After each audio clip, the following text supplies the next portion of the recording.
The number one risk that we're really vulnerable to is the sustainability of the global payment system.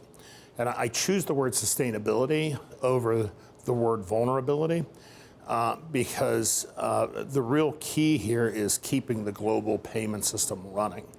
And we've had so many hacks, terrorist attacks, the Colonial Pipeline incident.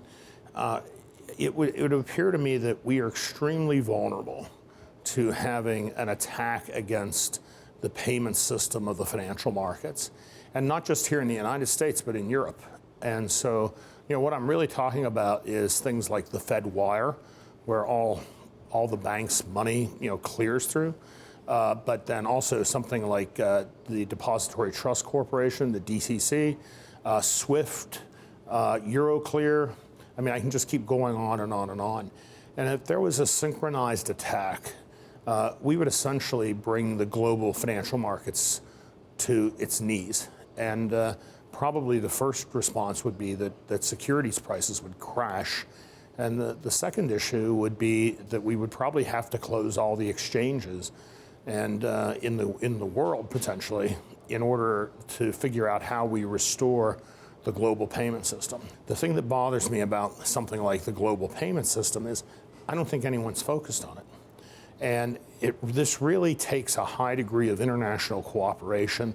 It takes a real macro look, meaning there needs to be somebody or some group of people who are looking at how everything interconnects and where the potential vulnerabilities are. I think at this stage, this is in the world of the unthinkable.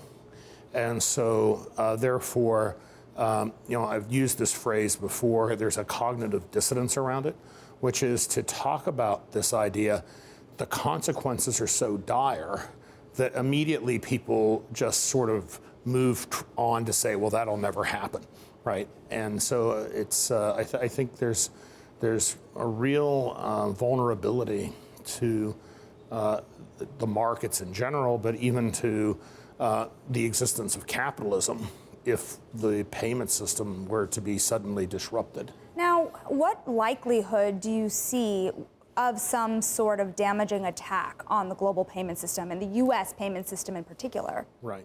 Well, I think that I would put the probability at very high. I mean, certainly well over 50%.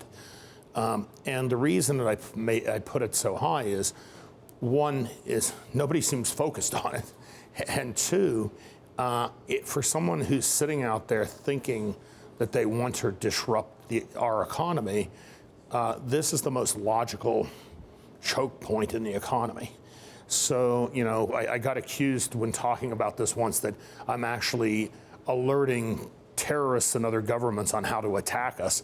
But I think that the likelihood is they're already thinking about it. Interrupting this flow of capital, would just cascade through the system because people, if they sell a security or they're looking to raise cash for some reason, whether it's a business or an investor, they've usually doing that because they've committed the cash on the other side. And so you can just see how it can just become a chain.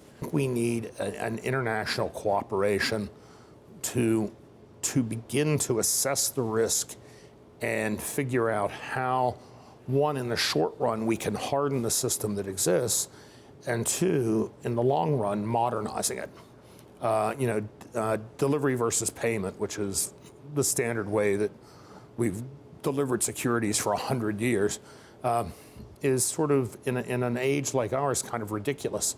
There's no reason why that just can't be instantaneous. And so, but that's going to take, a new generation of technology, and whether that's blockchain or whatever that is,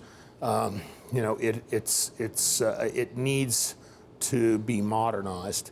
And in the short run, I think that people, especially people like central banks, exchanges, so on and so forth, need to really take a hard look at their systems, not just their system, but the interconnectivity of the system and how secure is that connection that's being made, not just from the standpoint of it having being disrupted, but since you're sending information through the ether, what's the chance that can be redirected somewhere?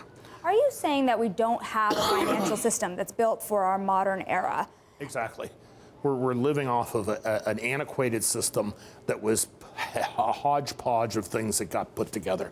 Do you think that tech companies have a role to play in making this financial system safer? Absolutely. I mean, look, without the intelligence, the sophistication of the tech industry, I think it would be virtually impossible.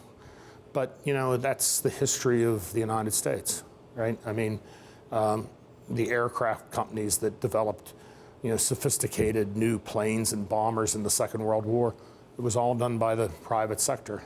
So, historically, the private sector is always called upon to take a leadership role. It just is that we need to define the problem. And I've identified the problem. I haven't defined it exactly because I don't know what all the pieces of this thing are. And that's a lot of work to figure out the pieces. And that's what I think right now central banks and governments should be doing, a coordinated effort of figuring the whole thing out and then going to people to work on trying to create solutions. I think letting government do it themselves will take too long and it will be too expensive.